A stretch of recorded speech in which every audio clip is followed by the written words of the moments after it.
আজ বানাবো একদম ঝরঝরে এগ পোলাও।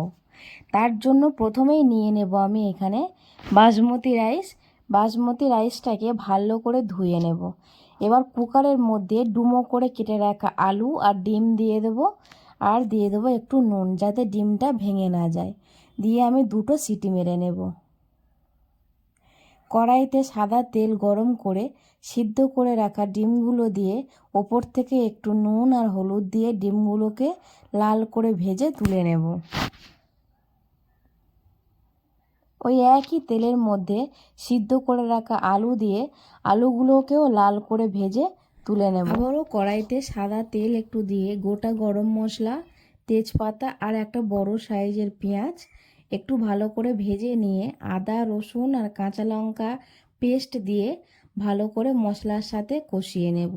মশলা দিয়ে যখনই কাঁচা গন্ধ চলে যাবে তখনই ডুমো করে কেটে রাখা 2টো টমেটো আর একটু নুন দিয়ে টমেটো গলে যাওয়া পর্যন্ত রান্না করে নেব। টমেটো গলে মশলা ভালোভাবে কষা হলেই তেল ছাড়া ছাড়া হলেই মশলার মধ্যে এইখানে আমি দিয়ে দেব স্বাদ অনুযায়ী নুন, জিরে গুঁড়ো, ধনিয়া গুঁড়ো, হলুদ গুঁড়ো আর কাশ্মীরি লঙ্কার গুঁড়ো দিয়ে মশলাটা ভালো করে কষিয়ে নেব। মশলা দিয়ে তেল ছেড়ে ছেড়ে আসলেই 2 টেবিল চামচ টক দই, একটু নুন আর জল দিয়ে ভালো করে ফেটিয়ে রেখেছিলাম টক দইটা দিয়ে একটু জল দিয়ে ভালো করে আবারও কষিয়ে নেব।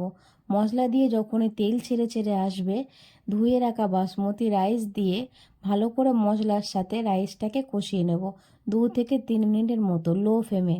এবার ভালোভাবে ভাজা হলেই চালটা ভেজে রাখা আলু আর ডিমটা দিয়ে আবারও ভালোভাবে কষিয়ে নেব। এবার যতটা আমি চাল নিয়েছিলাম তার ডবল জল নিয়ে একটু উষ্ণ গরম করে চালের ওপরে দিয়ে দেব, দিয়ে ঢাকা দিয়ে রান্না করে নেব। মাঝে মাঝে একটু করে ঢাকনা খুলে দেখতে হবে জলটা কতটা আছে। এইখানে নুনটা একটু কম হয়েছিল তাই ওপর থেকে একটু নুন দিয়ে আবারও একটু নাড়িয়ে ঢাকা দিয়ে রান্না ওপর দিয়ে গরম মশলা গুঁড়ো ছড়িয়ে যেইটুকুনি জল এখনও বাকি আছে গ্যাস অফ করে ঢাকনা দিয়ে 2 থেকে 3 মিনিট রেখে দিলেই একদম ঝরঝরে এগ পোলাও রেডি। রেসিপিটি কেমন লাগলো অবশ্যই করে কমেন্টে জানিও। আর এইভাবে এগ পোলাও তোমরাও বাড়িতে বানিয়ে খেও।